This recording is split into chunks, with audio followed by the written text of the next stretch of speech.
Hello, welcome back to my Epic Mickey Rebrushed playthrough. Last time on Cool Rodent, we entered, well, didn't actually enter, we entered the Nautilis area, which will take us to Tomorrow City. So we're going to do that now. We're looking for Goofy's parts as well. We're also trying to find Peatronic that Pete sent us for. But the main reason we're going here is because Oswald wants to launch us out of Wasteland with a rocket. So here we have the first Mickey's Mechanical Man projector screen. If you've not seen the cartoon like me, then you kind of just learn the story through these free projector screens, and I like that. That Mickey makes a mechanical man to fight a gorilla in like a boxing or wrestling match. You can keep jumping on that, but every time he sees a picture of the gorilla he goes like mental and starts running everywhere. And he destroys the town on his way, so I'm assuming that is the plot of the original film. Or cartoon, I guess. It's a bit longer on this road now because every projector screen is way longer. As I said on Mickey Junk Mountain, oh, I nearly got electrocuted from that. As I said on Mickey Junk Mountain, what was it called? Mickey's Steamroller felt way too long and kind of boring now. So some projector screens like this kind of have that effect. But then here they are having their first fight. Now if you stand on the robot's head, the gorilla will launch it up into the air. And if you jump on these lights, you can get the other film reel. The same thing happens in like all of these projector screens where you can jump up here at the end of the level from them having a fight. For most of them anyway. Well, I say most, there's only 3 of them. But yeah, that's that one. I will say, in the previous video, I sounded quite monotone, or more than I usually do. I don't know, I think it's just because that was the first recording of the day that I was doing, and it was kind of a boring episode last time, I'm gonna be honest, so yeah. I'm gonna try and sound a bit more energetic and better now. And here it is, there's Space Mountain as well.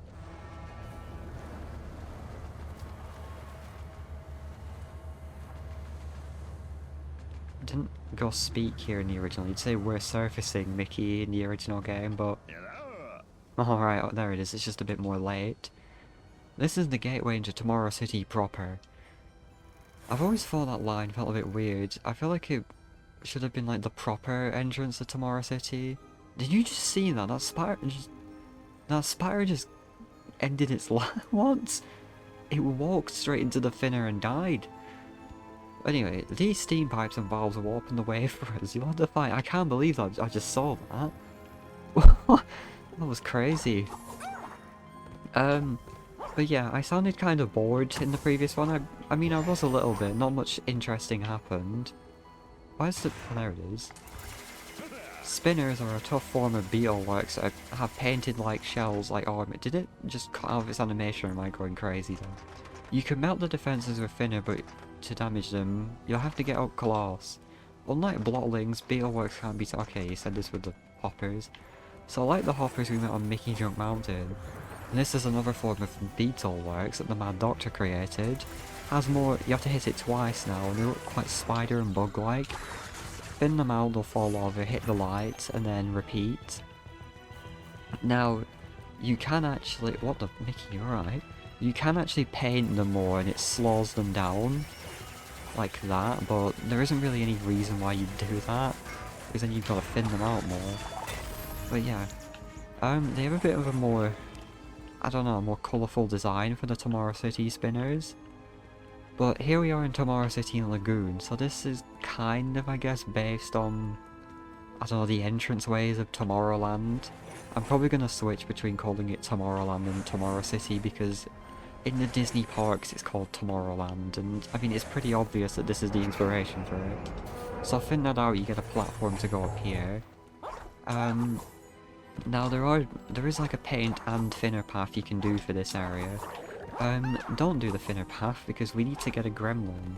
So careful on these platforms here because they will drop down like that. Not the sweeper all the way, goodbye. And then if you go all the way over here, this pathway is a little bit longer now. There's a few extra platforms here, like floating platforms. These are new, these designs, like little floaty things. They fit in with the theme and the level, the world. But go over here, you can free Gremlin Wilcar. Rest in peace, Wilcars, they all shut down. Thanks for setting me free. As a reward, I will shut down the pressure timer and the pipe system to the door out of here. It should make leaving here a lot easier.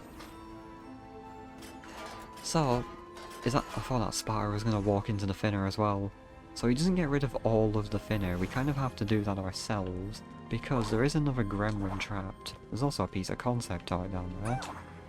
That's new, this little area is new. This kind of builds on this area more. I do like, actually, if you can see in the distance, there's like more futuristic space looking like bits of debris and stuff around, which that's pretty cool, like dilapidated, destroyed stuff from the thinner disaster. There's another spinner here, we'll just get rid of this guy. But, through that doorway we have just opened is an actual attraction, part of the park, called the Great Big Tomorrow. So, if you're a Disney fan, or a Disney Parks fan I should say, you'll know that that is actually supposed to be the Great Big Beautiful Tomorrow attraction with the spinning, not spinning, but like the moving theatre that goes through the ages of like the 1920s, or like the 1900s era, I don't remember what time periods it goes through, or centuries I should say. If it was time periods, it'd be like Egyptian times. Right, which way should I go now? So we need to free this gremlin. I think you do have to spin these valves, and it lowers it. I do remember in the original, if you just keep spinning all those valves, it'll like make a bunch of thinner burst out of the pipes, or maybe that was for doing something else. I don't remember, but all of this starts like, if you spin all these, I think it's that one that it starts bursting thinner out of that. We'll do it anyway, just to, yeah, see that happens. And then that releases more of the thinner away, and we can get through there now. So that is just there now. There's an extra platform. We don't really need it. But now we can free this gremlin, and he gets a little mini game for us. Gremlin Roger. That's a bit weird. Actually, why is that like that? Every gremlin in the original Epic Mickey, if it was called like Gremlin Sparks or Sunstar or something, it always said Gremlin then their name in the text box. This game it doesn't do that, but for this guy it still says Gremlin Roger. I guess his first name actually is just Gremlin. It's like calling yourself Human Poppy or something, I don't know. As a reward I reviewed a Crash UFO Gladiatorial Challenge. So this UFO over here, if we go over here, as you can probably tell from what he just said, there is an arena we can do, and then we get a little reward for it. Something else that isn't in the game now, in Tomorrow City only, which was a cool little detail, all of the red chests you could find, even the blue ones actually, they all had like an extra trim on them to make them more futuristic looking. They didn't do that, that kind of got left out for this game, which is a shame. It just had more, I don't know, it made it feel more unique, and like you're in a completely different section of the land. I mean, because we are, this is literally called the Land of Tomorrow.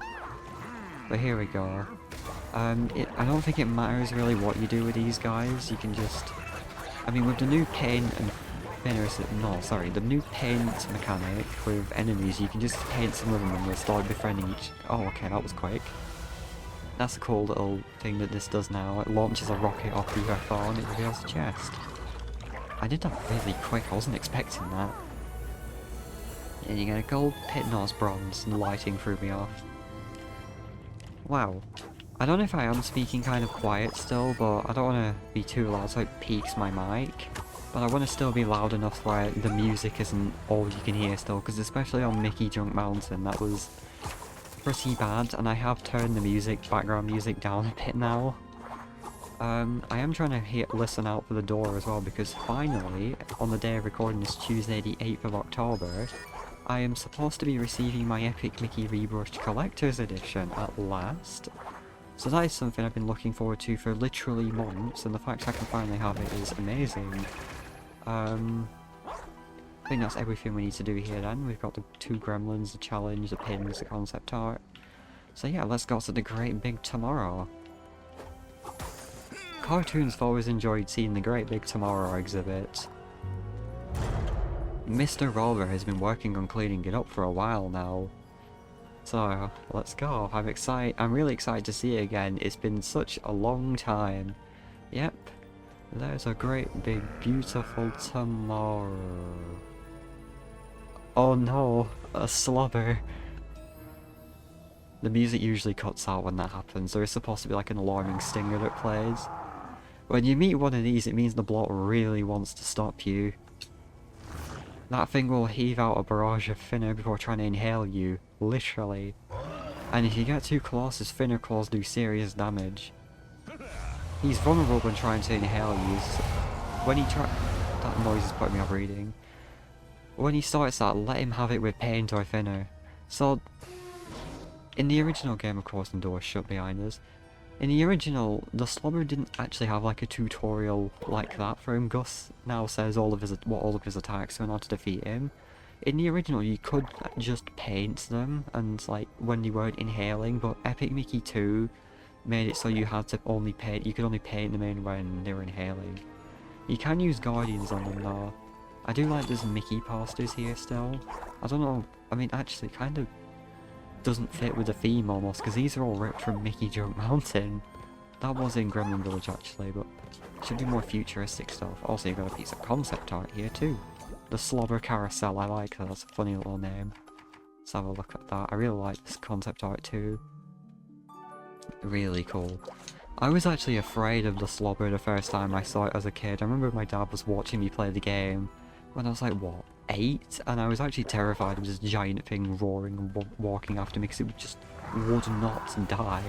So if you paint it, nothing happens now, but they've made it so it constantly just inhales now. It also uses the Shadow Block's inhaling sound, but you can also just throw a Guardian at it like this, and that will end the fight immediately. Okay, Slobber nerf. Oh look, the carousel is reactivated. So if you paint the Slobber in, you will get a nice paint. You'll get either a paint or thinner background. I think that was kind of, well, I'm going to say it again, obvious. Something I kept saying in the first 7 episodes when I was editing them. It really annoyed me how much I kept saying obviously. I was like, why do I keep saying this? But, yeah. Behold the glory of what wasteland can be. Beings such as you generously apply pain to rebuild, restore and improve. Benevolence such as yours reshapes the land into a better place. Thank you for taking care of that Slobber. I sealed the great big tomorrow when I heard the impending attack. With the Slobber taken care of, I used my last bit of energy to reactivate the carousel. This television will surely be useful to you. I promise. Enjoy. So we unlocked a TV sketch. You found a TV sketch. When you use it, this creates a temporary TV. Even turn on the TV, ever turn on TV at the party, next thing you know, everyone's watching. Now look at that there, it's playing Steamboat Willie. That's what it looked like in the original. So you see this blank screen here. There is actually supposed to be a Wii remote on screen here, but they just kind of erased it and didn't do anything else. And I find that really funny that all 3 sketch cutscenes just have a completely blank background now, where the Wii remote once was, or it tells you what buttons to press. I mean, obviously they couldn't, oh, I'm saying it again. They couldn't just make a cutscene dependent on if you're playing on a keyboard or whatever controller you're using for a console, so it kind of makes sense, but it's a bit of a shame. TVs also provide a power source in places like this. Try dropping one on this power pad here to activate the great big tomorrow. As with any sketch, press B if you decide to not use it, that will put it away. So now, when we have, whoops, I didn't mean to do that, but if you place a sketch down, it'll have it'll have a little sketched effect around it like that. You can thin them out though as well, but you still have to wait a timer to use one again. Now because I accidentally used it, you're not actually soft locked here. Also remember to pick up Goofy's torso here. So what I was going to say before, if you paint in the Slobber, you get Goofy's torso as the reward. If you thin the Slobber, you get a pin, because the thinner side of the ride will come round. If you speak to him, Mr. Rover, he'll give you another TV sketch though. So you can't just get stuck in this room. This is a bit of a shame that these TV pads just don't really get used after this world. The kind of sketches are kind of not really used that well in this game. They're kind of just a one and done thing. Like, I don't know. Are you ready to go to Tomorrow Square? Oh yeah, there's nothing else we can do. Right, let's go. So there's the thinner one. There's no pin there, but I'm assuming it spawns in if you defeat the slobber. But you can see that one's way more destroyed. Or is that the regular one? I don't remember. Well, this one's clearly the nicer looking one. But yeah, that is our first slobber encounter. There's a little piece of concept art hidden on the desk here. Or corridor. And then here's Plutopia scene 2. I don't actually know how loud my voice is going to sound, but hopefully I sound not as stuffy anymore, because with me recording this about not over a week, just a week later, I've not got a cold anymore, so oops. Wait for that. So because we're back in Plutopia now, everything is timed once again, and it is a bit confusing, I'm going to be honest, at times. Like, I was like, wait, what are the platforms going to come back? Because you kind of have to do a blind jump sometimes, but then the bottom platforms just respawn in front of you. What? Okay, I've got to jump over that, sorry, I forgot what I was doing then. Like, that, they just kind of reappear, and I was like, oh, okay. It seems a bit silly. Oh, hey, let me in. But, it's a fun projector. I really like the frames, the animation on that squirrel guy there. Or is it a fox? It looks like a squirrel, but it also kind of looks like a fox. I don't remember what species it is. And then the second film reel's up here. Jump on that. And then this one will reappear when I get to it, which... it's kind of like a bait and switch thing almost. Oh, he does make the sound still. He doesn't do it half the time. That squirrel... he's supposed to make a sound like that. He didn't do it that time. If you heard him do a little giggle when I spam attack him, he's supposed to do that every time you spin him, but he didn't. You see this concept art up there. Now, I was confused for it first. I was like, do you have to ground pound the bed? No, I forgot to get it, so now I'm going to have to run all the way back. This level does look kind of weird if you don't know the context of the source material. It just kind of looks like a... almost looks like a test room for a game, because it's just block colours. Now, remember to jump over here, and that platform will appear. I nearly missed it then. I should not have taken fall damage on that. It's supposed to be just bouncy. But... do we have time for the rest of the level? I think I'll end it actually here when we get through. And then, yeah, okay, we'll end that there. Mickey, welcome to Tomorrow Square. Here, you'll have to power up the people mover. It will allow you to access Space Voyage. The rocket ride is broken too. See what you can do to repair it. I'm sure there's someone around here who can assist you. Yes, thank you to the camera for just showing us a gremlin that was in a cage then. Good luck. So as you can see, there's a lot of enemies around here, but we will go here next time actually, because it took a lot longer than I thought doing Tomorrow City Lagoon and everything in there. So I will cut it short here again. I think having episodes being a bit shorter will be a bit better. So yeah, I will see you tomorrow in the next video. Sorry. So yeah, bye bye, see you tomorrow.